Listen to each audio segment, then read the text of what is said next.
अस्सलाम वालेकुम नाजरीन, आप देख रहे हैं फ्लाई न्यूज। रोंती कच्चा एक बार फिर लहू लुहान हो गया। शर और सेलरा तनाज़ा दोनों फरीकैन की एक दूसरे पर शदीद फायरिंग। 5 अफराद कत्ल होने की इत्तलात मौसूल हुई हैं, जबकि मुतादिद जख्मी भी हुए हैं। पुलिस की भारी नफरी कच्चे रवाना हो गई है। घोटके के इलाके रोंती कच्चे के गाँव महबूब सेलरों में शर और सेलरो बरादरी के माबैन मुसल्ला तसादुम हो गया।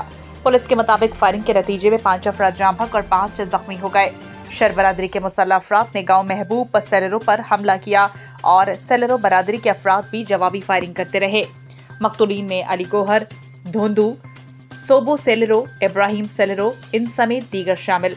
जख्मी और जाँ बहक अफराद को तहसील अस्पताल और बाड़ो मुंतकिल कर दिया गया। गांव महबूब सेलरो में कशीदगी के बाद फायरिंग का सिलसिला ताहाल जारी है।